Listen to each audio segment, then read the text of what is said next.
तो आप सबको स्ट्रेस होता है।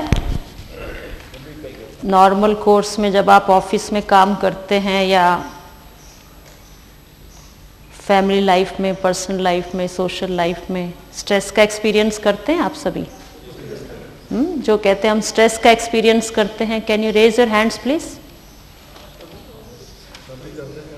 सभी करते हैं, ठीक बात है। तो अभी का जो हमारा सत्र है वो है स्ट्रेस मैनेजमेंट।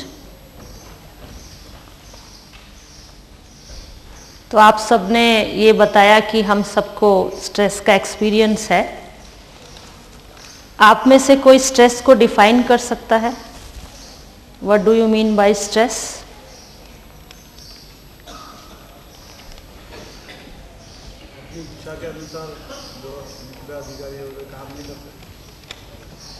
अपनी इच्छा के अनुसार जब काम नहीं होता है तो स्ट्रेस होता है, नियम अनुसार। शेड्यूल डिस्टर्ब होता है जब टाइम लिमिट क्रॉस हो जाती है तभी। यस, स्ट्रेस वो चीज है कि जिस प्रॉब्लम को हम किसी भी तरीके से सॉल्व ना कर पाए और प्रॉब्लम बनी रहे, वो चीज अनरिजॉल्व सिचुएशन। और कुछ? स्ट्रेस डिफरेंट टाइप के होते हैं। जैसे टॉप मैनेजमेंट का स्ट्रेस अलग टाइप का रहता है, लोअर कैडर का अलग रहता है, मिडिल कैडर का अलग रहता है, और उनका प्रॉब्लम भी अलग अलग रहता है। वो तो स्ट्रेस का उनका कॉज अलग अलग रहता है, पर स्ट्रेस की डेफिनेशन तो एक ही है। कोई और कहे आप में से कुछ? जब विचार कंट्रोल नहीं होते तो स्ट्रेस होता है। और लक्ष्य प्राप्ति के मार्ग में जब अवरोध आता है उसको फुलफिल नहीं कर पाते तब स्ट्रेस होता है। स्ट्रेस का अनुभव होता है। बहुत अच्छा है। स्ट्रेस की डेफिनेशन क्या है? स्ट्रेस कुछ भी नहीं है अपने आप में। आपको विशेष ये बताया जाए कि जैसे आप किसी डॉक्टर के पास जाते हैं और डॉक्टर को आप ये कहते हैं, डॉक्टर साहब मुझे बहुत जल्दी बीमारियां अटैक करती हैं और बहुत जल्दी मैं बीमारियों का शिकार हो जाता हूं। तो डॉक्टर आपको ये कहता है कि आपकी रेजिस्टेंस पावर वीक है, उसे आप शक्तिशाली बनाइए, इंक्रीज योर रेजिस्टेंस पावर, तो आप बीमारी के शिकार नहीं होंगे। क्योंकि वायरस तो वातावरण में हमेशा रहता है, लेकिन उसके साथ आप कोप अप कर पाएं ये आपकी रेजिस्टेंस पावर पर डिपेंड करता है। तो एक है रेजिस्टेंस पावर और एक है इनर स्ट्रेंथ, जिसको हम कहते हैं रेजिलियंस पावर। तो स्ट्रेस अपने आप में कुछ भी नहीं है।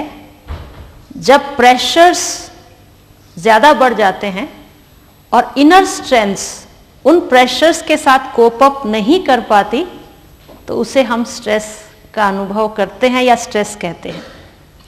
When the pressures are great and resilience power is not updated, then we experience stress. Or pressures are greater than the resilience power. अब इसमें दो बातें हैं। प्रेशर्स भी कई किस्म के होते हैं। जैसे आपने देखा है कि स्ट्रेस और tension is equal to pressure divided by resilience power, challenge divided by inner strength. और प्रेशर्स आपके पास्ट के भी हो सकते हैं, मेमोरीज, अनरिजॉल्व सिचुएशंस। आपके प्रेजेंट के प्रेशर्स हैं, इंडिविजुअल प्रेशर्स, ऑर्गेनाइजेशनल प्रेशर्स, और आपके फ्यूचर के भी प्रेशर्स हैं, फियर्स, अनसर्टेनिटीज। क्योंकि आज लाइफ में अनसर्टेनिटी बहुत बढ़ गई है। From womb to tomb everybody is experiencing stress. आपने देखा है बच्चा अभी गर्भ में होता है, उसकी डिलीवरी नॉर्मल होगी या नहीं, उसी समय भी स्ट्रेस होता है। जब बच्चा नॉर्मल उसका जन्म हो जाता है, उसके बाद बड़ा होने लगता है, उसके एडमिशन के लिए भी पेरेंट्स को स्ट्रेस होता है। आजकल तो खासकर बिग सिटीज में अच्छे स्कूल में एडमिशन नहीं मिलता है। उसके बाद बच्चा 12th स्टैंडर्ड के बाद सोचता है मुझे अब कैरियर बनाना है अपना, तो उसको एंट्रेंस एग्जाम देना है और उसके बाद किस लाइन में उसे जाना है, वो भी स्ट्रेस उसको रहेगा। और उसके बाद जो कैरियर वो बनाना चाहता है वो बना पाएगा या नहीं, वो भी अनसर्टेनिटी है। फिर उसने टेस्ट को क्वालिफाई कर लिया, उसके बाद वो जॉब लेगा या जॉबलेस रहेगा, वो भी अनसर्टेनिटी है। जॉब लेने के बाद फिर उसकी शादी की बात आती है कि वो फैमिली में माने उसकी शादी होगी या नहीं, ये भी अनसर्टेनिटी है। जैसे उसकी चाहना है, उसके बाद आफ्टर मैरिज वो फैमिली में सेटल कर पाएगा या नहीं, वो भी अनसर्टेनिटी है। तो आप देखेंगे शुरू से लेकर टिल योर लास्ट ब्रेथ हर व्यक्ति किस चीज का अनुभव कर रहा है? स्ट्रेस का, because of fear, because of uncertainty. अब इसमें दो बातें आ जाती हैं। हमने आपसे ये बात कही है कि जब प्रेशर्स के साथ हम कोप अप नहीं कर पाते हैं तो हमें स्ट्रेस का एक्सपीरियंस होता है। अब या तो हम प्रेशर्स को कम कर दें या अपनी इनर स्ट्रेंथ को इतना बढ़ा लें कि हम प्रेशर्स के साथ कोप अप कर पाएं।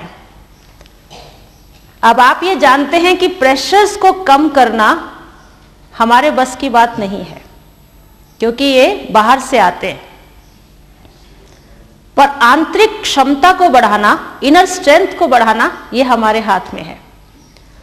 तो इसकी रेमेडी ये है कि हम आंतरिक क्षमता इतनी बढ़ा दें कि प्रेशर्स का हम पर दुष्प्रभाव न पड़े। इसलिए कहते परिस्थितियां कभी भी तनाव पूर्ण नहीं होती हैं। ये व्यक्ति के एटीट्यूड पर निर्भर करता है कि वो परिस्थिति को किस नजरिए से लेता है।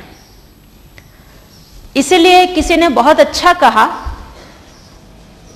कि अगर आप प्रेशर्स को कम करना चाहते हैं तो आप अपने एटीट्यूड को चेंज करें।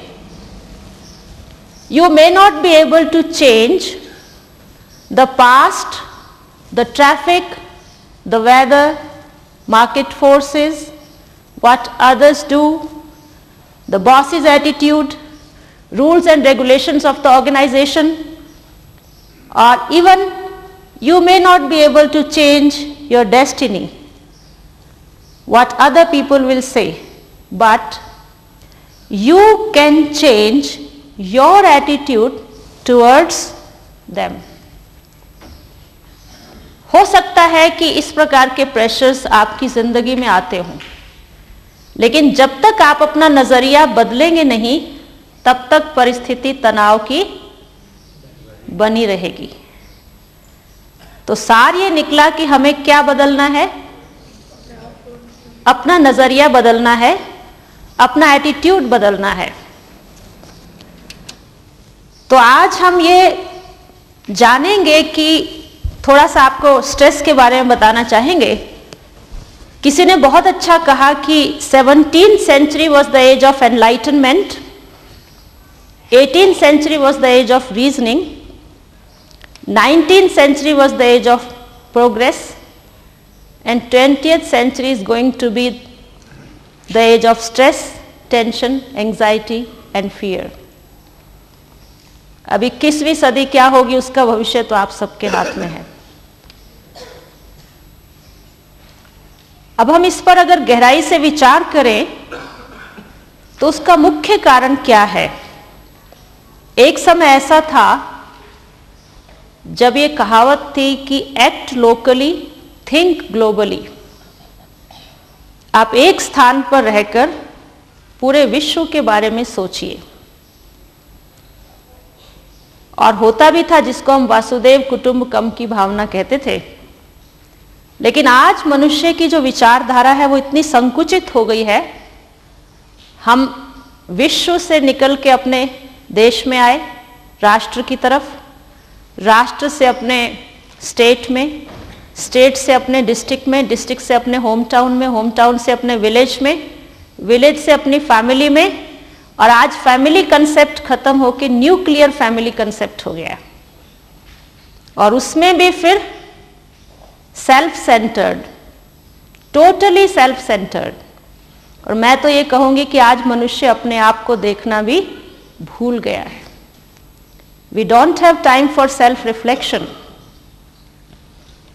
आप देखेंगे गुजरात के भाई बहने बैठे हैं, हो सकता है गुजरात की धरती काफी पवित्र मानी गई है, मुझे वहां का इतना मालूम नहीं है, लेकिन बिग सिटीज में ऑफिसेस से लोग आते हैं और अपने स्ट्रेस को रिलीज करने के लिए इडियट बॉक्स के सामने बैठ जाते हैं। क्या इडियट बॉक्स के सामने बैठने से आपका स्ट्रेस रिलीज होगा या बढ़ेगा? बताइए, बढ़ेगा ना। और 1, 1.5, 2 घंटे तक बड़ी एकाग्रता से जो कुछ देखते हैं आप सब भी जानते हैं, और फिर ये कहेंगे दीदी आज हमने अपनी फैमिली के साथ 2 घंटे स्पेंड किए। 2 घंटे आपने परिवार के साथ कहाँ बिताए? आपका टोटल ध्यान तो टेलीविजन की स्क्रीन पे था, और कितने चैनल्स आते हैं आप रेस्ट्रिक्ट नहीं कर सकते। और सबसे बड़ी बात यह है कि जो हम ये देखते हैं कि आज फैमिली में केयरिंग एंड शेयरिंग नहीं रहा। मुझे एक बच्चे की बात याद आती, एक छोटे बच्चे ने कहा अपनी मदर से, mom I don't think that I belong to this family. उसने कहा कि क्यों, आपका क्या प्रॉब्लम है आपको? तो कहा कि आपका क्या प्रोग्राम है मेरे को पता नहीं रहता, मेरे फादर का क्या प्रोग्राम है मुझे पता नहीं रहता, क्या परिवार में ऐसा हुआ करता है, कम्युनिकेशन गैप इतना। तो उसने कहा बच्चे बस इतनी सी बात है, तो कल हम नोटिस बोर्ड पे अपना प्रोग्राम लगा देंगे, तुम पढ़ लेना। Is it heart to heart communication? बताइए। और आज फैमिली फीलिंग्स कहीं नहीं रही है, चाहे परिवार में देखिए चाहे समाज में देखिए। हाँ, हम लोग कहते जरूर हैं, कोशिश कर रहे हैं कि फैमिली कंसेप्ट हम लाएं, इसलिए मैनेजमेंट में इफ्को फैमिली, क्रिप्को फैमिली, भेल फैमिली, हीरो होंडा फैमिली, बहुत सारी फैमिली करके हम बुलाते हैं। वो कई बार हम लोग नहीं समझ पाते कि फैमिली की गहराई क्या है, पारिवारिक फीलिंग क्या होती है। आजकल आ रही है वो चीज, और इसीलिए HRD सेक्शन को काफी शक्तिशाली बनाने की कोशिश कर रहे हैं, उससे काफी इंप्रूवमेंट भी देखने में आती है। और जब तक ये नहीं होगा तब तक हम स्ट्रेस फ्री नहीं हो सकते। It should be very natural. बड़े आश्चर्य की बात है कि आज बड़े बड़े सिटीज में लाफिंग क्लब्स बनाए हैं, और कहते हैं laughter is the best tonic, best medicine. अब जो लाफिंग मनुष्य की नेचुरल इंस्टिंक्ट है, कुदरत की देन है, उससे भी आदमी दूर होता चला जा रहा है। और लाफिंग क्लब में जाके 1 घंटा तक जोर जोर से हंसते हैं, आपको हंसना एंड यू हैव टू पे फॉर इट। कितनी आर्टिफिशियलिटी बढ़ गई है। और ये जो आर्टिफिशियलिटी है, नेचर से हम जितने दूर होते चले जा रहे हैं, और यही हमारे स्ट्रेस का कॉज है। आज आप देखेंगे कि सेल्यूलर हमारे पास, सबके पास है, विज्ञान का बहुत बड़ा तोहफा है हम सबके लिए, और इससे हमें बहुत सारी चीजें मिली भी हैं। लेकिन जो हम ट्रेवल करते समय ईश्वर की याद में शांति से बैठते थे, आज हमारी वो शांति भी खंडित हो गई है।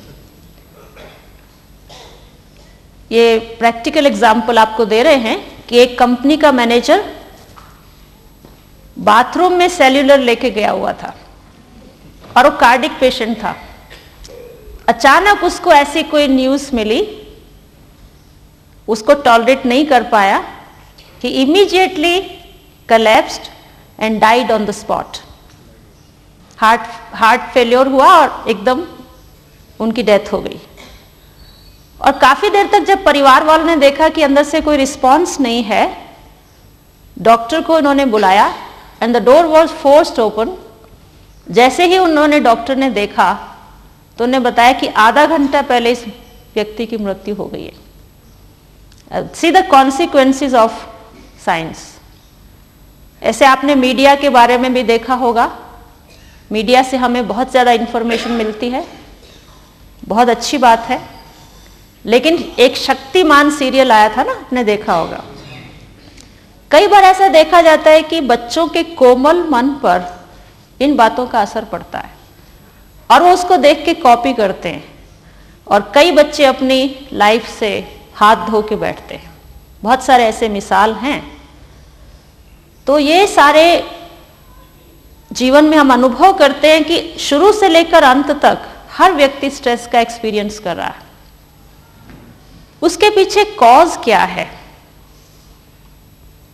कोई भी negative emotions, that may be lust, anger, greed, attachment, ego, hatred, animosity, revengeful feeling, dominating, insulting, abusing others, and so on. This is the cause of stress. ये जितनी नेगेटिव बातें हैं, चाहे आप में लस्ट है, एंगर है, ग्रीड है। एक ग्रीड का मिसाल लो। हम लोगों में बहुत सहज बात सुनने को मिलती है, कहते हैं बहन जी क्या करें, ये पेट बड़ा पापी है, ये बड़ा पाप करवाता है, इसके लिए सब कुछ करना पड़ता है। लेकिन हमने एक दिन प्यार से कहा कि ये पेट पापी नहीं है। पेट भरने के लिए आपको कभी पाप नहीं करना पड़ता। हाँ, अगर आपको पेटियां भरनी है तो आपको पाप करना पड़ेगा। पेट को कितना चाहिए? आज हम लोगों के अंदर में ये आ गया है कि इसके पास कुछ है या नहीं, पर मेरे पास होना चाहिए। अगर ये फैमिली कंसेप्ट आ जाए तो अनइक्वल डिस्ट्रीब्यूशन, ये भावना रहेगी नहीं। हम एक पिता की संतान हैं। जी और जीने दो का नारा हम सभी लगाएं कि मैं भी जीऊं और दूसरे को भी जीने दूं, तो प्रॉब्लम्स आएंगी नहीं। इसीलिए एक यंग एग्जीक्यूटिव ओवरनाइट में मल्टी मिलियनर बनना चाहता है। एक बार पावर हाथ में आने दो, फिर सोचता बस अभी पता नहीं फिर मौका मिलेगा या नहीं। तो इसलिए किसी ने बहुत अच्छा कहा, a mother earth has everything to satisfy man's need but not to satisfy his greed. धरती मां के पास आपकी जरूरत को पूरा करने के लिए सब कुछ है, लेकिन अगर आप में ग्रीड आ जाता है तो नेचर भी हैंड्स अप कर देती है। स्ट्रेस रिसर्चर प्रोफेसर हेंसले, उन्होंने बहुत अच्छा स्ट्रेस को डिफाइन किया है। Any event which alters the steady state of mind can be called stressful. Any event which alters the steady state of mind can be called stressful. Disharmony between body and mind or unphysiological way of thinking are called stress. Unphysiological way of thinking क्या है? पहले हम आपसे ये कहना चाहेंगे physiology of stress क्या है। हर एक ने हम में से इसका एक्सपीरियंस किया है और हम कर रहे हैं। जैसे आप देखिए, एक बच्चे को एग्जाम देना है तो उसको सबसे पहले अंदर में क्या रहता है? Fear of unknown, fear of uncertainty. क्या पता वो उस क्वेश्चन पेपर को पास कर पाएगा या नहीं। तो उस समय उसका heart rate, pulse rate, brain rhythm, blood pressure, everything gets increased. So this is called physiology of stress. लेकिन जैसे वो क्वेश्चन पेपर खोलता है, वो देखता है कि ये तो सारे आंसर्स मुझे आते हैं इसके, तो एवरीथिंग गेट्स नॉर्मल। ऐसे होता है सबके साथ। ये है फिजियोलॉजी ऑफ स्ट्रेस। आप सबने कभी ट्रेन जैसे आपके सामने से निकल रही है और आप थोड़ी दूरी पर हैं, सिग्नल हो गया है, थोड़ा ट्रेन चल भी पड़ी है, उस समय क्या होता है आपके साथ? अनकंफर्टेबल फील करते हैं, फास्ट दौड़ते हैं, till you get entered the train, तो आपका सब कुछ बढ़ जाएगा, heart rate, pulse rate, BP. लेकिन जैसे आप अंदर चले गए, आपने सीट ले ली, then everything gets normal. This is called physiology of stress, और सबके साथ होता है। अगर ये कभी कभी होता है तो नॉर्मल में समटाइम्स सबके सामने सिचुएशन आती है, लेकिन जब ये आपकी जिंदगी का एक हिस्सा बन जाता है, when it becomes the part and parcel of your personality, तब शरीर में पैथोलॉजिकल चेंजेस आने शुरू होते हैं। पैथोलॉजिकल सिम्टम्स दिखाई देने शुरू होते हैं। और काफी 2-3 साल पहले एक डॉक्टर ने कहा था कि 12 मिलियन डेथ्स कार्डियोवैस्कुलर डिजीज के कारण हर साल होती हैं, और उसमें भी 30 से 40% यंग एग्जीक्यूटिव्स हैं, क्योंकि उनकी टाइप ए पर्सनैलिटी है, time bound, duty bound, want to do everything in time and in a proper manner. तो ये जो हमारा आदत बन गई है हमेशा दौड़ते रहने की, वॉकिंग तो नॉर्मल है, लेकिन अगर व्यक्ति दौड़ता रहे, ये नॉर्मल है क्या? चलना तो नॉर्मल है, पर दौड़ना नॉर्मल नहीं है। तो हम मन से हमेशा दौड़ते रहते हैं। तो मेडिकल साइंस में एक न्यू टर्मिनोलॉजी उन्होंने यूज की है, जिसका नाम है psycho neuro immunology. Psycho means the psyche, neuro nervous system, immunology immune system. यानी जब भी किसी प्रकार का स्ट्रेस होता है, वो स्ट्रेस का रजिस्ट्रेशन मन में होता है। तन से आप उसे एक्सप्रेस करते हैं, लेकिन इसका रजिस्ट्रेशन मन में होता है। तो आपके मन में आता है द साइकी, उसका प्रभाव आपके नर्वस सिस्टम पे, ब्रेन, और उसका प्रभाव आपके इम्यून सिस्टम, अर्थात आपकी रेजिस्टेंस पावर वीक हो जाती है और आप बहुत सारी बीमारियों के शिकार हो जाते हैं। इसलिए इसका नाम है साइको न्यूरो इम्यूनोलॉजी। किसी भी प्रकार का स्ट्रेस होगा तो वो कहां जाएगा? अंदर जाएगा। We are not able to maintain the balance between mind and heart. जब स्ट्रेस होता है, मन में उसकी फीलिंग आती है, वो हमेशा हार्ट पर उसका प्रभाव जाता है, और हार्ट इट पंप्स स्पीडीली, बहुत तेजी से पंप करता है, और वो सारा ब्लड का जो प्रेशर है वो ब्रेन की तरफ जाता है। अब ब्रेन डज इंटरप्ले। ब्रेन में 100 बिलियन सेल्स हैं, मोर देन 100 बिलियन सेल्स, और बॉडी में मोर देन 75 ट्रिलियन सेल्स हैं। तो जब भी किसी प्रकार का स्ट्रेस आता है तो 75 ट्रिलियन सेल्स पे इसका दुष्प्रभाव पड़ता है, इवन ब्रेन के 100 बिलियन सेल्स पे।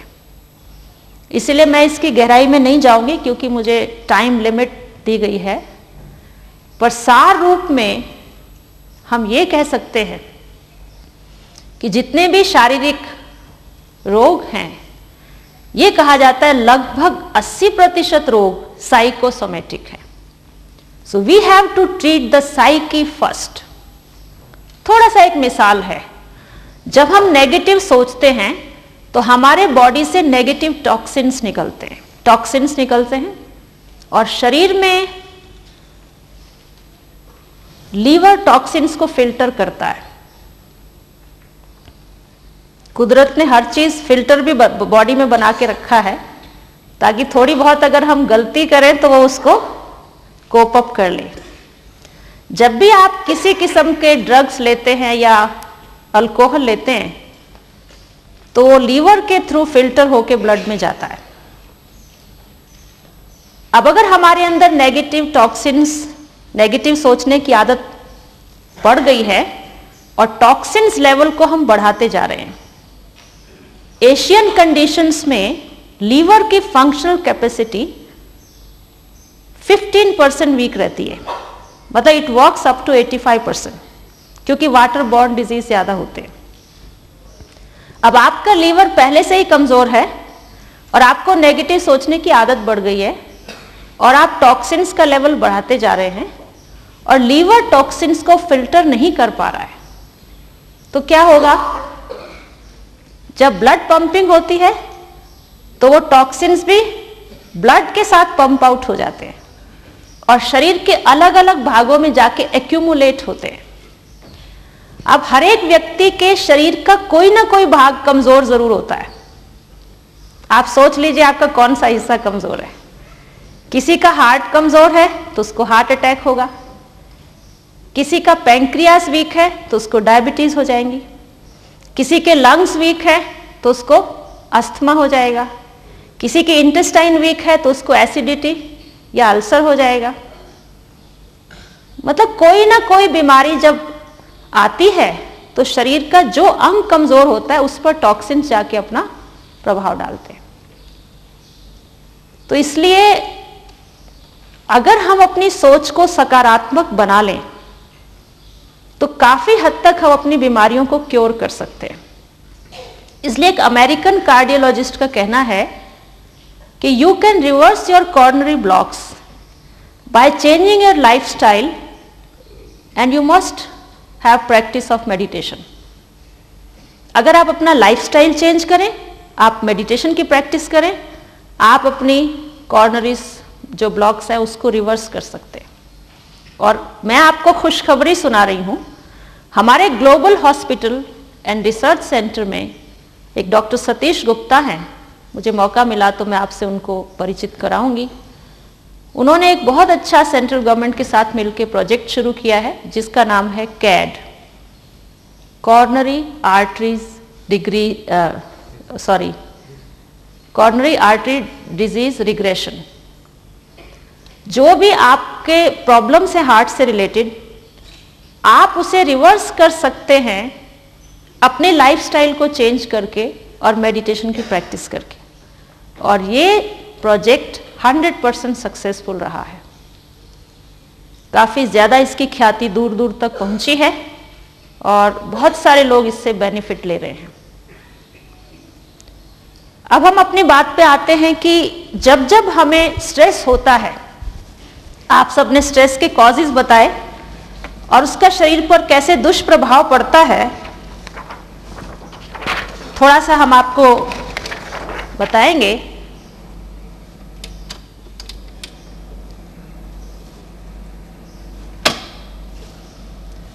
These are the mental signs of stress. Mental signs क्या हैं?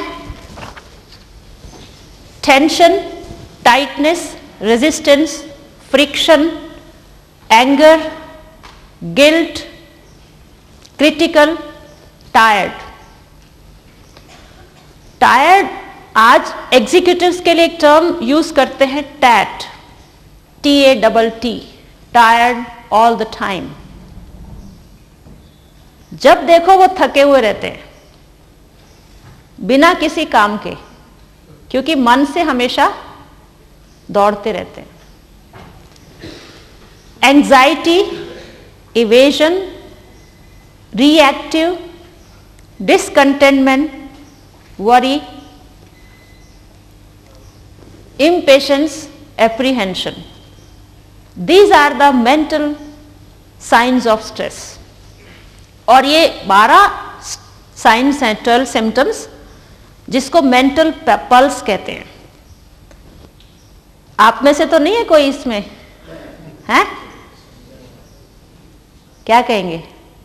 ये बीच में जो भाई बैठे हैं इफ्को वाले बताएं, हैं? कोई ना कोई है। तो इसी से हम देख सकते हैं कि हमें किस लेवल पे स्ट्रेस होता है, लेकिन इसका प्रभाव शरीर पर आता है। So these are the physical signs of stress. Physical signs क्या है? increased heart rate, stomach and digestive disturbances, diarrhea, sweating, heart attack, ulcers, high blood pressure, headache, chest pains, insomnia. You know insomnia? Sleeplessness. नींद नहीं आएगी. जैसे कई बार doctor के पास patient होता है, डॉक्टर बड़े प्यार से बोलते हैं, पेशेंट बी रिलैक्स्ड. पेशेंट कहता है doctor how to relax, let me know. पर वो तरीका उनको बताना नहीं आता. Sleeplessness. Then alcoholism, accident prone, दुर्घटना की प्रवृत्ति वाले, एंड स्किन रैशेस. ये फिजिकल सिम्टम्स हैं कुछ. लेकिन अब हम इनसे हम कैसे छुटकारा प्राप्त करें, उसके लिए हमारे पास दो तरीके हैं. एक है मटीरियलिस्टिक आउटलुक और एक है स्पिरिचुअल आउटलुक. मटीरियलिस्टिक आउटलुक ये है जिसको आम लोग अपनाते हैं. What most people do in order to get rid of stress, they go for jogging, they do aerobics, change of diet, they take vitamins, they go for vacations, sports में they participate in sports, they develop new hobbies, they establish new relationships, they go for sleep, they take alcohol or tranquilizers. अब आप सोचिए tranquilizers, this is never and never advisable in Raj Yoga meditation. ये materialistic outlook है. लेकिन spiritual outlook क्या है, वो इससे थोड़ा भिन्न है. क्योंकि आपको हमने ये बात कही है कि अभी तक हम लोग जब स्पिरिचुअल आउटलुक की बात करते थे तो लोग ये कहते थे spirituality is only for them who are good for nothing. आध्यात्म उनके लिए है जो दुनिया में कहीं कामयाब नहीं हुए, उन्हें सफलता नहीं मिली, लाइफ में फेल्योर थे और जिंदगी से हार के वो आध्यात्म की तरफ आते हैं. लेकिन आज लोगों का नजरिया पूरी तरह से बदल चुका है. उनको ये मालूम हो गया है कि स्ट्रेस का आंसर स्लीपिंग पिल्स में नहीं है. That is not the remedy. और स्पिरिचुअलिटी ही एक तरीका है जिससे आप अपने स्ट्रेस को खत्म कर सकते हैं या कम कर सकते हैं. So spirituality is not like a cake to be taken occasionally, but it is like a bread to be taken daily. It's a lifestyle. ये जीवन जीने की कला का नाम है. जैसे आप भोजन के बिना नहीं रह सकते, ऐसे आध्यात्म ज्ञान आत्मा का भोजन है जो हमारी आंतरिक शक्तियों को बढ़ाता है और प्रेशर्स के साथ कोप अप करने के लिए हमें सक्षम बनाता है. तो इसके लिए हमारे पास ये तरीके हैं आध्यात्म के. How to manage your stress. पहला है इंक्रीज योर रेजिलियंस पावर. अपनी रेजिलियंस पावर को बढ़ा लें. दूसरा है ट्रांसफर योर स्ट्रेस. आप स्ट्रेस को ट्रांसफर करते हैं. कैसे ट्रांसफर करना होता है? अपना स्ट्रेस दूसरे को दे दो. हाँ, चेंज ऑफ. आपको जो ड्यूटी दी गई है वो आप दूसरे को सौंप दो. ऐसे क्या? दूसरों से बातचीत करके ट्रांसफर योर स्ट्रेस. वो तो एक्सचेंज ऑफ यूज हो गया. यहां कई लोग इसको अदरवाइज न लें। इसका अर्थ यह नहीं कि जो मेरे को काम सौंपा गया मैं उसको आगे सौंप दूं, वो उसको आगे सौंप दे, अपना स्ट्रेस ट्रांसफर करते जाए, जैसा कि हम करते हैं अक्सर तौर पे। लेकिन यहां स्ट्रेस को ट्रांसफर करने का अर्थ ये है, हाँ आपस में शेयरिंग तो होनी चाहिए, लेकिन कहते हैं अगर आप स्ट्रेस को शेयर करोगे ना, किससे शेयर करना चाहिए? कहते हैं happiness shared is happiness doubled, sorrow shared is sorrow half. बिल्कुल ठीक है। पर अगर आप सॉरो किसी डॉक्टर से शेयर करो तो उसकी रेमेडी है, पर अगर आप पेशेंट से सॉरो शेयर करोगे तो क्या होगा? आप कहेंगे मेरे को ये प्रॉब्लम है, वो कहता हाँ मुझे भी है, वो फिर डबल हो जाएगा ना। इसीलिए हम एक दूसरे के साथ वो नहीं करें। पर यहां ट्रांसफर या स्ट्रेस का मतलब क्या है? जैसे अपने कर्म करें और उसके फल की इच्छा ना रखें। ईश्वर पर हम कर्म करते रहें और रिजल्ट्स को हम छोड़ दें। इसीलिए इसके लिए गाते हैं कि जो काम तू नहीं कर सकता तू उसको दे दे, तेरी हर मुश्किल को वो आसान करेगा। आप अपनी बेस्ट एफर्ट्स करें, जो रिजल्ट्स निकले उसमें अपना कल्याण समझें। यह है स्ट्रेस को ऊपर वाले पर ट्रांसफर कर देना, और आप देंगे, इससे आपको बहुत सारे जिंदगी में फायदे होंगे। दूसरा है डाइल्यूट द सिचुएशन। अपनी सिचुएशन को हम डाइल्यूट करें। उसको डाइल्यूट करने के लिए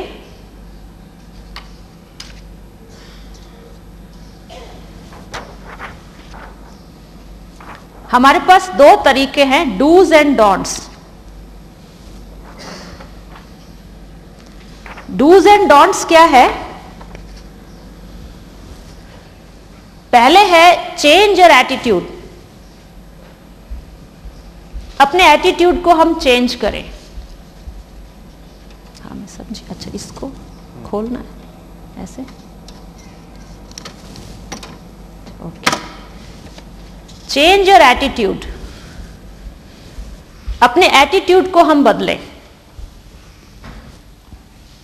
आपको ऐसे बहुत सारे एग्जाम्पल हम दे सकते हैं, लेकिन छोटा सा एग्जाम्पल दे रहे हैं कि अपने नजरिए को हमें हर परिस्थिति में कैसे बदलना है। एक व्यक्ति को मतलब ऑफिस में एक व्यक्ति ने अपने फ्रेंड्स को भोजन के लिए आमंत्रित किया। उसने कहा कि कभी हमारे गरीब खाने में आप तशरीफ ले आए। तो वो दो दोस्त उनके घर में भोजन के लिए गए। अब एक का एटीट्यूड उसमें पॉजिटिव था, तो उसने कंपनी को बहुत एंजॉय किया, भोजन का बहुत रस लिया, और दूसरे का एटीट्यूड नेगेटिव था। वो ये देख रहा था कि इसने मुझे भोजन में क्या खिलाया है। तो उसको लगा कि देखो इसने तो मेरी सेल्फ रिस्पेक्ट को हर्ट किया है, आखिर हमारी भी कोई औकात है, इतने सस्ते भोजन के लिए इसने हमें निमंत्रण दिया, अगर मुझे पता होता मैं कभी इसका निमंत्रण स्वीकार नहीं करता। ये क्या भोजन बनाया इसने, राइट? फिर बाहर आके बोलता है उसको कि देख दोस्त, आज तो मैं सबके बीच में कुछ बोला नहीं, चुप रहा, लेकिन मैं बदला जरूर उतारूंगा, छोड़ूंगा नहीं इसको। जैसे इसने मेरी इंसल्ट की है, मैं भी मौका लगा के इसकी इंसल्ट करूंगा। अब जो दूसरा दोस्त था उसने उसको प्यार से कहा कि आपकी बात मेरी समझ में नहीं आ रही है। उसने आपको प्यार से भोजन के लिए आमंत्रित किया था। भोजन तो एक बहाना था, अपनी गरीबी या अमीरी दिखाने के लिए उसने आपको इनवाइट नहीं किया था। वो तो एक बहाना था कि हम दोस्त आपस में मिले, अपना शेयरिंग करें, विचारों का आदान प्रदान करें, कुछ आप हमसे लें, कुछ हम आपसे लें। बाकी रही उसकी जितनी शक्ति थी, सामर्थ्य थी, उसने हमें ऑफर किया। इसमें दुखी होने वाली क्या बात है? हमने तो बहुत एंजॉय किया और आपने उसकी भावनाएं नहीं देखी, कितनी अच्छी भावनाओं से उसने हमें परोस के खिलाया। अब देखो सिचुएशन एक थी, लेकिन नजरिया अलग अलग था। तो एक को स्ट्रेस हुआ और दूसरे ने उसको एंजॉय किया। छोटी छोटी बातें होती है। हमारे पास एक फैमिली आती है, उसकी बच्ची भी साथ में आती है, तो हमने उनको एटीट्यूड के बारे में बताया, कहीं भी जाए पॉजिटिव एटीट्यूड होना चाहिए। तो फैमिली शादी में गई, तो उन्होंने कहा देखो क्या अरेंजमेंट है इनका, ऐसे बोल के। तो उसकी बिटिया बोलती है मम्मी आज दीदी ने क्या सिखाया था, don't see the defect of others, अच्छी बातें देखो इसमें क्या अच्छा है। वो छोटी बच्ची ने कहा। तो कहा आपने अभी नेगेटिव एटीट्यूड रखा है तभी तो आप दुखी हो रहे हैं ना। तो आप सोचिए कभी कभी बच्चे भी हमको शिक्षा देते हैं, और उन्होंने हमको फिर आके बताया कि आज हमको इस बच्ची ने गाइड किया कि हम हर जगह जाके कैसे सुखी रह सकते हैं। और ऐसे बहुत सारे मिसाल हैं। आप कोई भी सिचुएशन हमारे सामने लाइए, उसमें से आपको खाली इतना देखना है कि सकारात्मक क्या हो सकता है, तो आप कभी दुखी नहीं होंगे। किसी ने हमारे साथ कुछ किया है, कभी कभी इतना पेनफुल एक्सपीरियंस होता है कि उसने मेरे साथ धोखा किया, ये किया, और हम कुछ कर नहीं पा रहे, दुखी हो रहे हैं, और सोच सोच के कई बार साइकेट्रिक पेशेंट बन जाते हैं। लेकिन ईश्वरीय ज्ञान ये कहता है कि कोई किसी के साथ नहीं कर सकता। या तो मेरी कोई परखने की कमजोरी थी जिसकी वजह से मुझे इससे धोखा मिला, और या मेरा पिछला कोई कार्मिक अकाउंट था।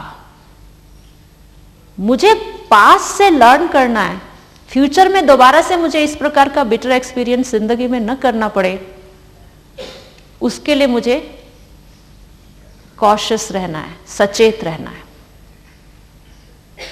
और आप अगर निष्कामी और निस्वार्थ होकर के परमात्मा की याद में बैठेंगे तो जो भी आपके नुकसान हुए ना उसकी भरपाई वो कर देगा, आप निश्चिंत रहिए।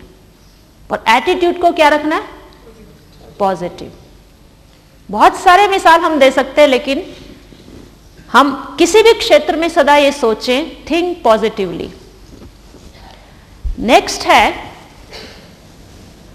Happiness begets happiness. ये न्यूटन्स लॉ है, each and every action has its equal and opposite reaction plus interaction. हर क्रिया की प्रतिक्रिया होती है, राइट? अगर हमने आपको हैप्पीनेस दिया है तो हमें क्या मिलेगा? I would receive nothing but happiness, 1000-fold happiness, 100-fold happiness, 100 गुना 1000 गुना खुशी मिलेगी। लेकिन अगर हमारी प्रेजेंस आपको स्ट्रेस का कॉज बनती है आपके लिए, तो हमें बदले में क्या मिलेगा? स्ट्रेस मिलेगा। तो आप लोग थोड़ा सा इसको गहराई से सोचें, अपने आप को चेक करें कि हमारी उपस्थिति किसी के लिए तनाव का कारण तो नहीं बनती। कई बार हमारा बॉसी एटीट्यूड होता है, ऑफिस में जाएंगे ना, टाइट बॉसी एटीट्यूड, और जैसे ही आसपास वो जो सबऑर्डिनेट्स हैं वो आपस में क्या करना शुरू करते हैं? हाँ, विस्पर करना शुरू करेंगे कि क्या है, परेशान कर रखा है, राइट? सामने से तो आप कहेंगे बॉस, लेकिन अंदर से क्या सोचेंगे?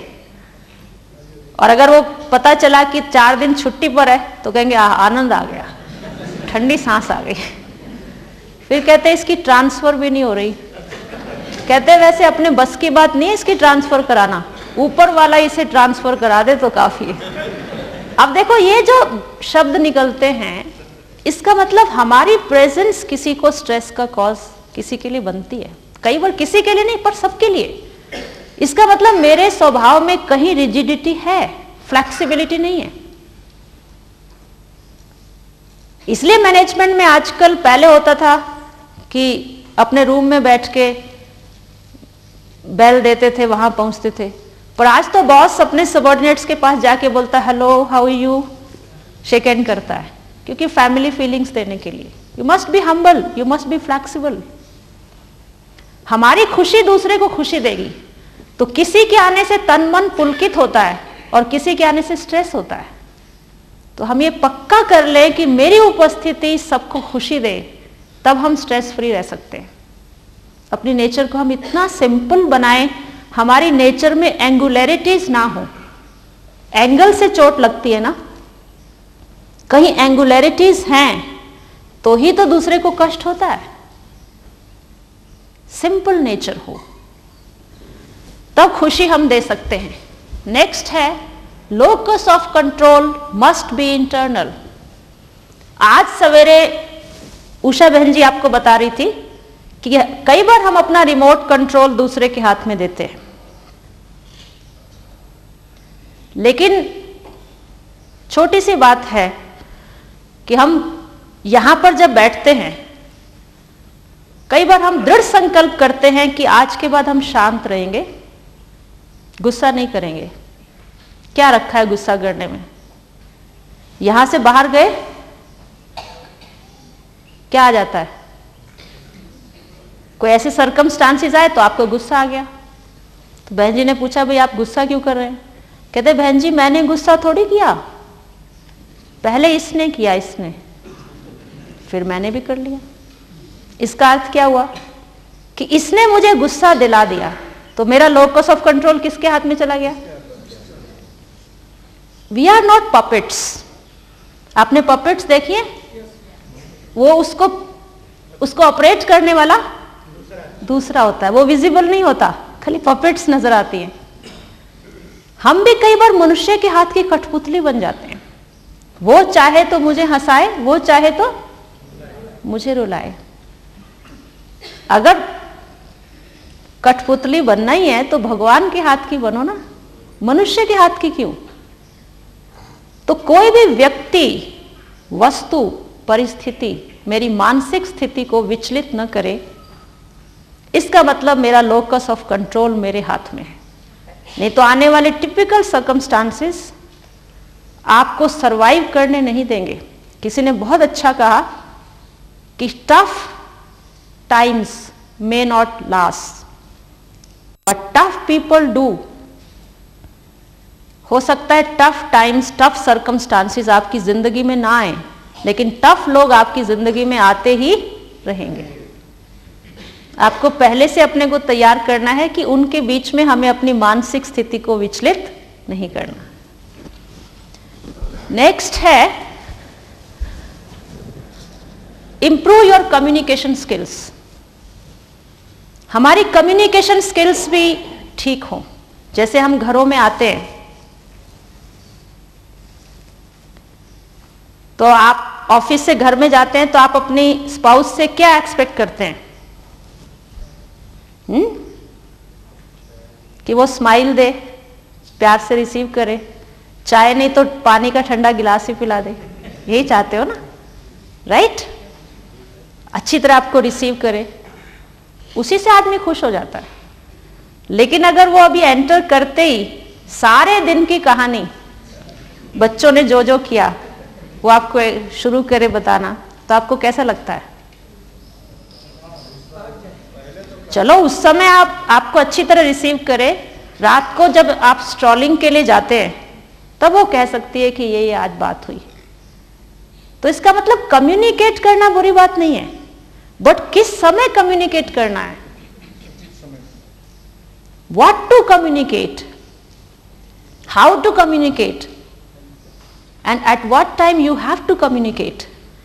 This is very important. ना हमको स्ट्रेस होगा ना हमारे पार्टनर को स्ट्रेस होगा। नेक्स्ट है see all as actors in this world trauma. हम ये मानते हैं कि this world is like a stage and we all are like actors and we all are playing our role in this world trauma. और हर एक का unique role है, ईश्वर ने हर एक को यूनिक रोल देकर भेजा है यहां पे। अगर हम चाहते हैं हम बेस्ट परफॉर्मेंस दें, एक बात का हम ध्यान रखें कि हम अपने रोल से कभी अटैच ना हो।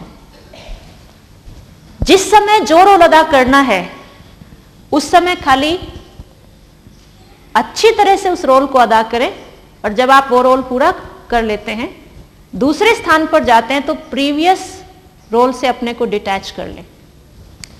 एक छोटा सा एग्जाम्पल आपको दे रहे हैं। You are here, this is self, ये आपकी फैमिली लाइफ है, ये आपका वर्क एरिया है, this is your personal life,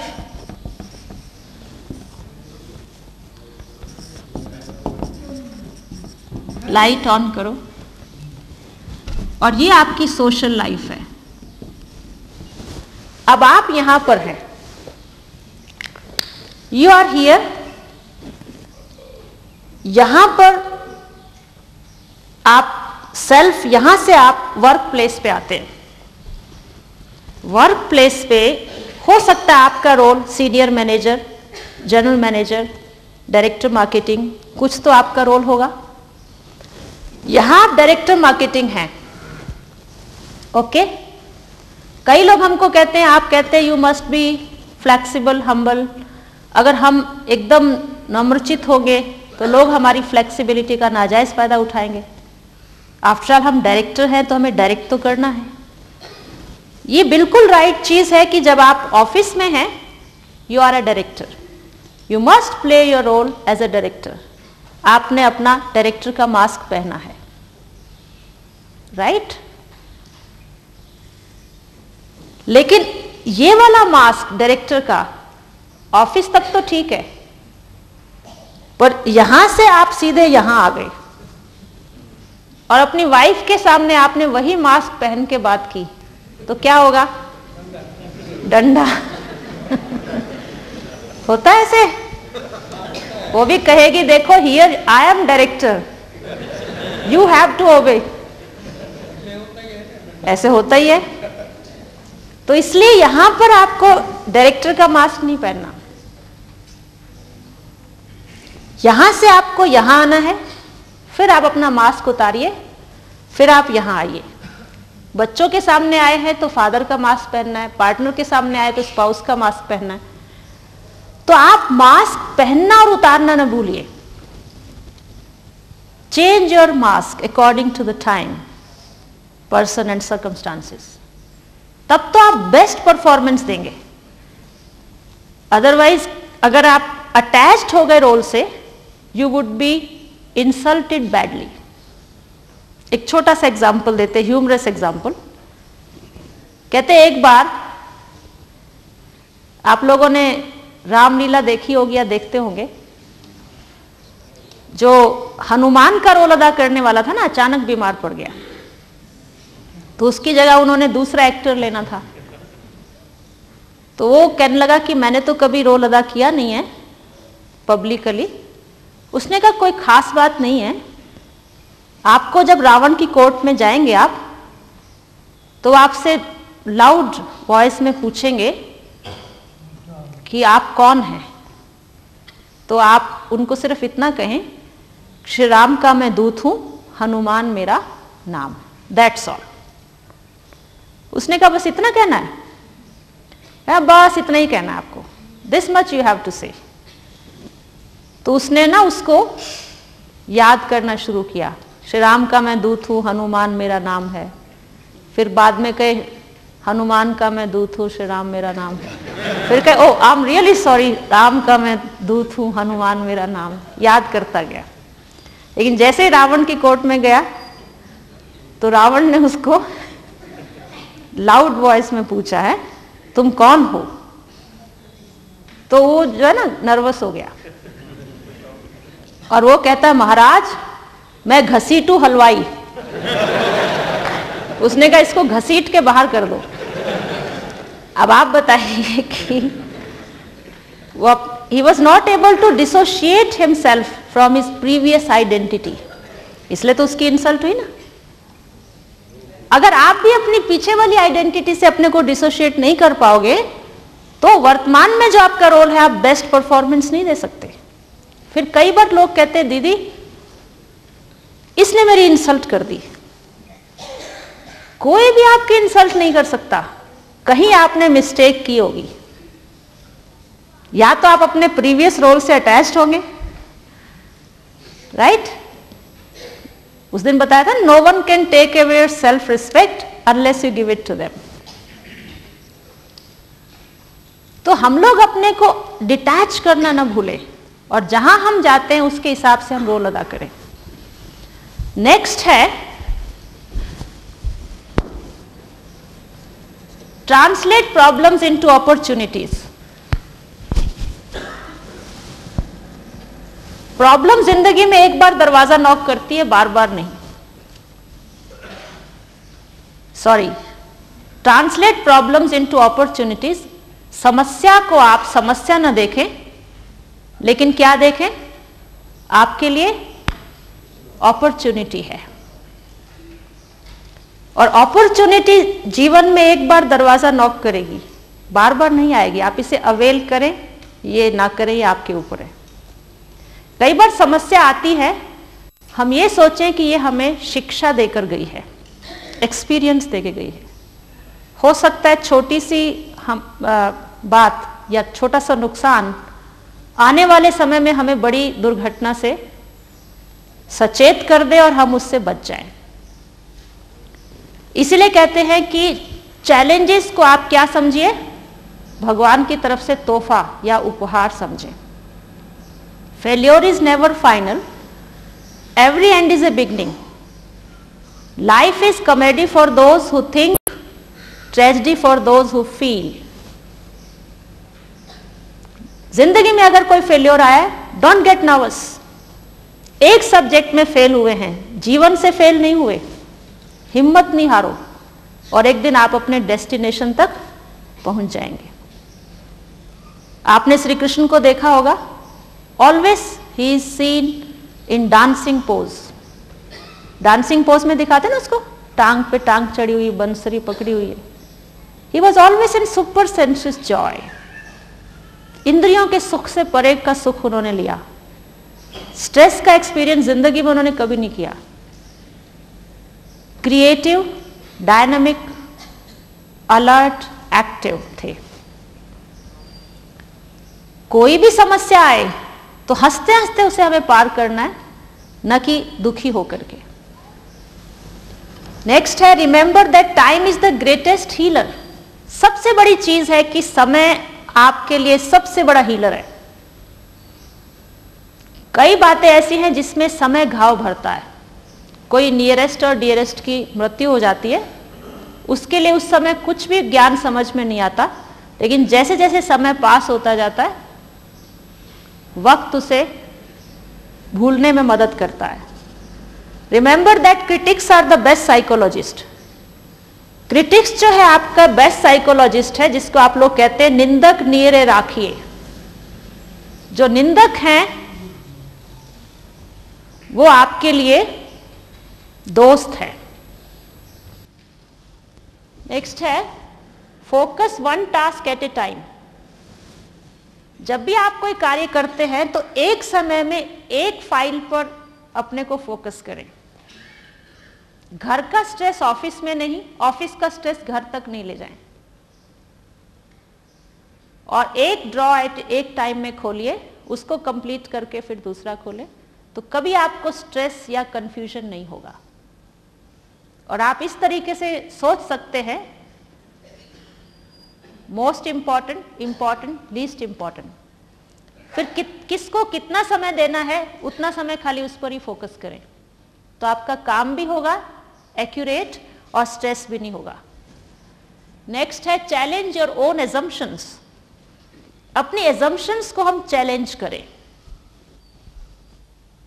आजकल हमें एज्यूम करने की आदत बहुत पड़ गई है। एज्यूम समझते हो? हाँ, हिंदी में इसको कहते हैं अनुमान लगाना। हाँ, यस, अनुमान लगाना। और कहते हैं कि अनुमान की दवाई लुकमान हकीम के पास भी नहीं थी। मालूम है ना? अगर मेरे को आपके बारे में कुछ पहले से धारणा बन गई है, मैं हमेशा आपके लिए एज्यूम करती हूँ। कई बार आप देखेंगे कि किसी के साथ हमारे टॉकिंग टर्म्स नहीं है, वो आपस में बातचीत कर रहे हैं, हम क्या सोचते हैं, ये मेरी बात कर रहे होंगे, मैं आपको कह रही हूं ये मेरे बारे में कह रहे होंगे, जैसे उसको और कोई काम नहीं है। इसलिए किसी ने बहुत अच्छा कहा कि आप ये सोच के कभी दुखी मत होइए कि दूसरा आपके लिए क्या सोच रहा है, क्योंकि वो स्वयं ये सोच के दुखी है कि आप उसके लिए क्या सोच रहे हैं। आप अगर ठीक है तो दूसरा आपके लिए कुछ भी सोचता है। B carefree. तो एज्यूम का जो अर्थ है, एज्यूम का मतलब क्या है, लाइट ऑन कर। इसमें आप देखेंगे द वर्ड एज्यूम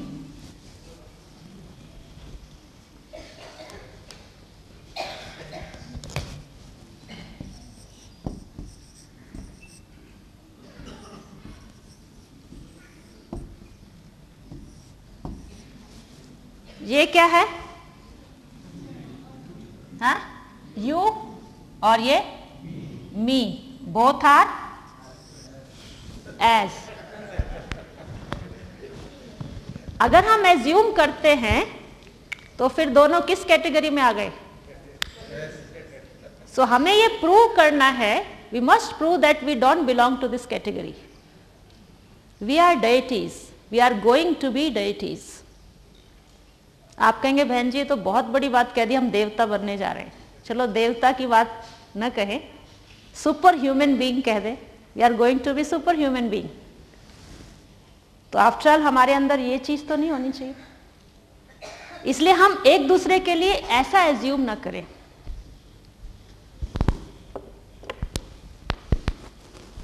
और नेक्स्ट है practice the art of appreciation, very important.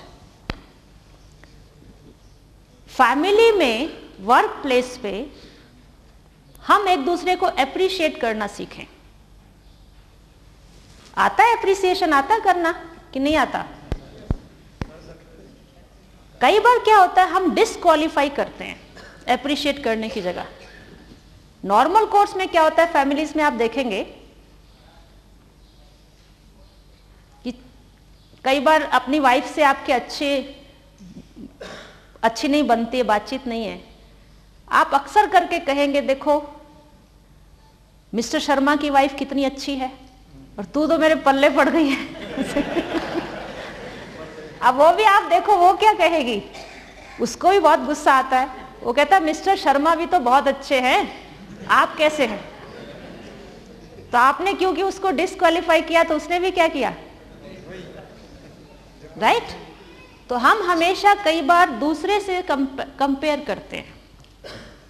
हम ये कहते हैं अगर आपको कंपेयर करना ही है तो आप अपनी वाइफ को उससे ही कंपेयर करें, उसको अप्रिशिएट करें कि आप तो बहुत सुशील स्वभाव की हैं, कुदरत ने आप में बहुत सारे गुण दिए हैं, मेरे को बहुत कुछ आपसे सीखने को मिला है। आप सुनिए तो सही, अभी आप जाके कोशिश करना ये बात, ठीक है?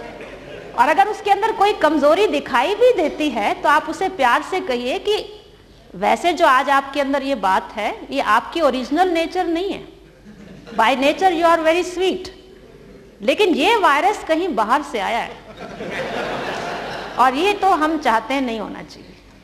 अगर आप इस तरीके से उसे दिल जीत लेंगे, आप देखेंगे विन विन सिचुएशन हो जाएगी, वो भी आपको अप्रिशिएट करेगी, राइट?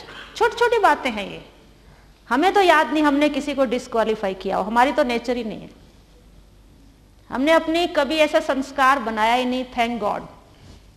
कई बार लोग हमको कहते हैं कि हम पॉजिटिव बोलते, कहते हैं आप तो हमेशा ही पॉजिटिव बोलते हो, वो सोचते हैं इनकी तो पर्सनैलिटी ऐसी है, लेकिन उससे बेनिफिट होता है बहुत। दूसरा नहीं, अपने को तो सुख मिलता है ना, दूसरे को चाहे मिले ना मिले, लेकिन मुझे तो सुख मिलता है क्योंकि मेरे मुख से हमेशा पॉजिटिव निकलता है, राइट? ऐसे बच्चों की बात है, बच्चे एग्जाम दे के आए, हम उनको कई बार कहते हैं क्या है, तुम नालायक हो, खुद कॉम्पिटेंट नहीं हो, हम खून पसीने की कमाई करके तुम्हें पढ़ा रहे हैं और तुम्हें ज़रा भी एहसास नहीं है, ऐसे बोलते हैं ना। तो बच्चे क्या सोचते हैं, फादर के सामने आने से डरते हैं बच्चे।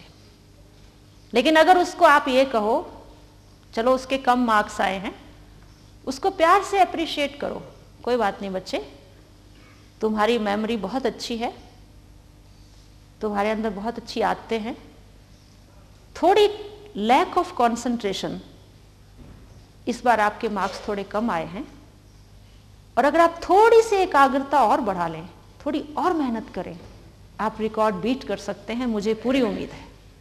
तो अब देखो, आपने उसको समझा भी दिया कि मेरी एक्सपेक्टेशन आपसे क्या है, लेकिन साथ में आपने उसकी कमी का उसे एहसास भी करा दिया।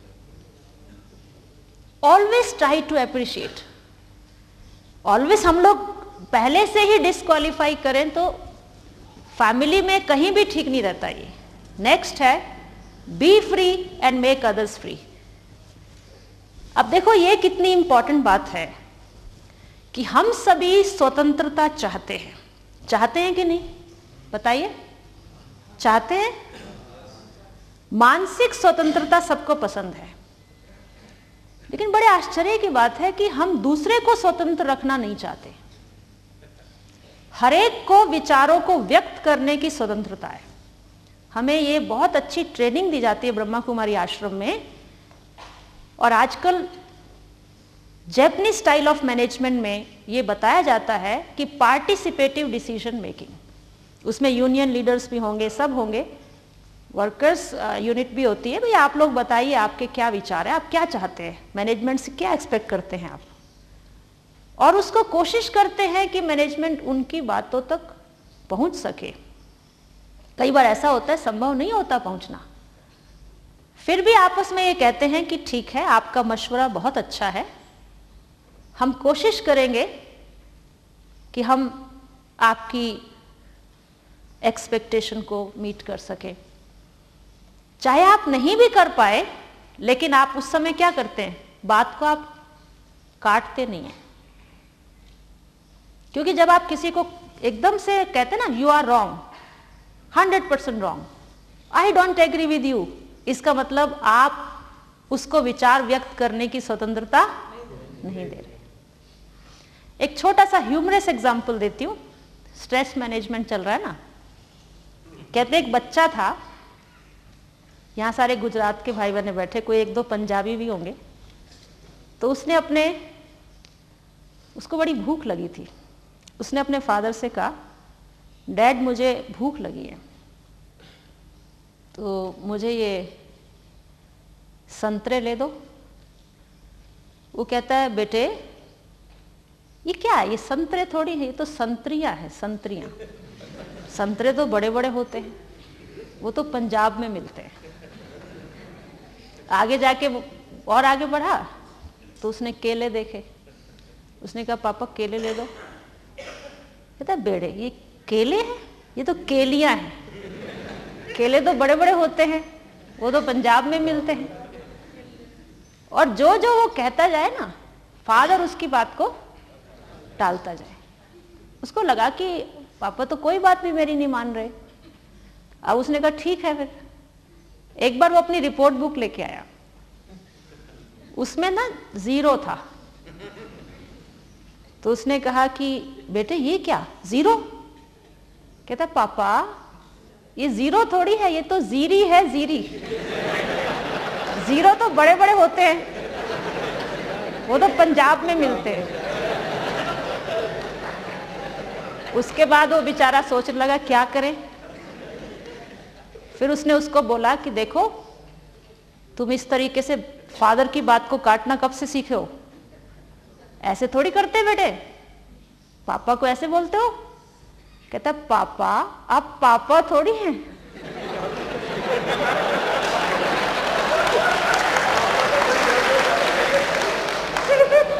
इसका मतलब क्या हुआ कि हम लोग कभी बच्चों को डिस्क्वालीफाई ना करें, नहीं तो फिर हमारा भी हाल वही होगा। नेक्स्ट है learn the art of delegation. हमारी कोशिश रहे कि हम काम को डेलीगेट करना सीखें। क्योंकि क्या होता है कि कई बार हम लोग में इतना डर रहता है कि अगर मैंने अपना काम इसको दे दिया तो मेरी सीट न चली जाए। लेकिन ब्रह्मा कुमारी का जो इतना एक्सपेंशन बड़ी तेजी से हुआ है, it is progressing bye it's leaps and bounds. उसका मुख्य कारण क्या है? डेलीगेशन। मुझे याद है हमारे यहाँ सिल्वर जुबली सेलिब्रेशन हुए, गोल्डन जुबली सेलिब्रेशन हुए। हमारे माने पूरे वर्ल्ड में, इंडिया में ही 18-19 जोन्स हैं। और दादी जी की ये बहुत बड़ी एक खूबी है कि वो डेलीगेट करती हैं काम को। हर जोन को हेडक्वार्टर में आके परफॉर्मेंस देनी है, तो टोटल मैनेजमेंट का कार्य वो जोन संभालता है। और उसमें चाहे कल्चरल एक्टिविटी हो, चाहे भोजन की हो, चाहे एडमिनिस्ट्रेटिव हो, चाहे एकोमोडेशन की हो, चाहे दादी से मीटिंग हो, चाहे ट्रांसपोर्ट है, रेलवे, एवरीथिंग।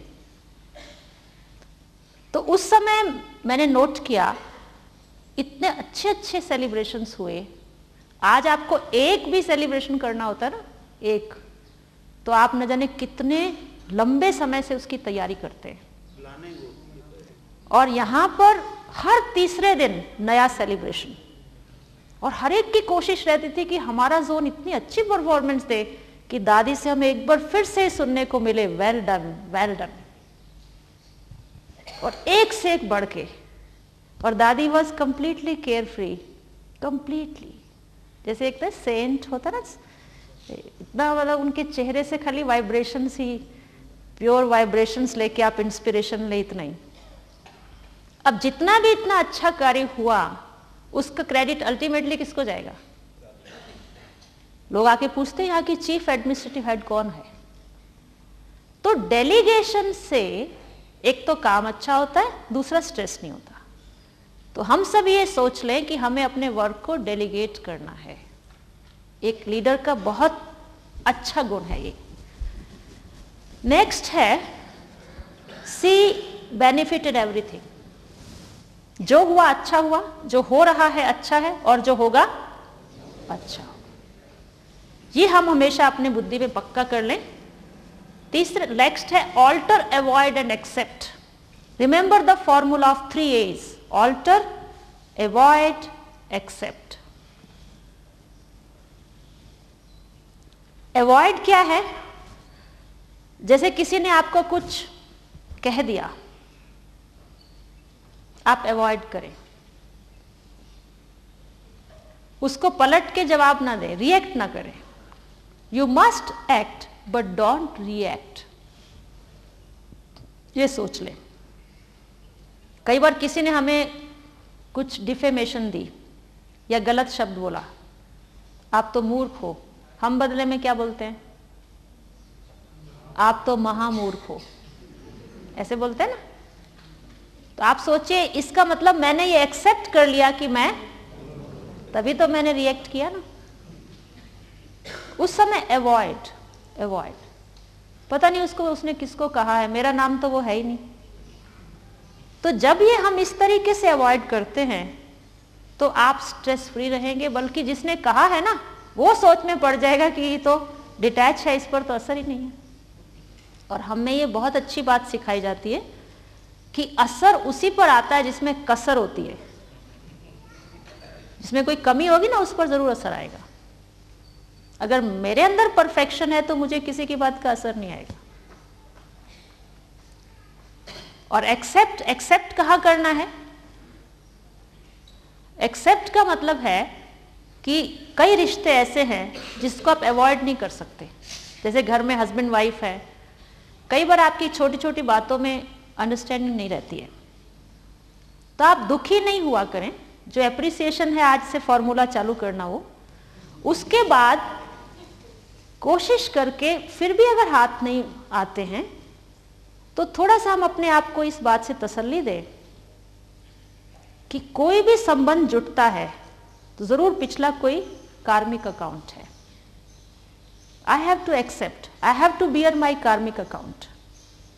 मुझे उसे खुशी खुशी देना है, दुखी होके नहीं। और जितना मैं खुश रहूंगी तो वो योग की शक्ति से अपने आप अकाउंट क्लियर हो जाएगा। जितना हम दुखी होंगे उतना और सरप्लस होता जाता है। और एक है ऑल्टर। ऑल्टर के लिए छोटी सी एक्सरसाइज आपको देती हूं, to connect all these 16 dots with 6 straight lines without lifting your pen. You can try on your piece of paper. आप इसको करें ट्राई। है कोई जिन्होंने कर लिया? ओके, अब आप देखिए, ये ऑल्टर बता रहे हैं। ऑल्टर 1 2 3 4 5 और ये 6, राइट? इसमें हमने 3 जगह से ऑल्टर किया है।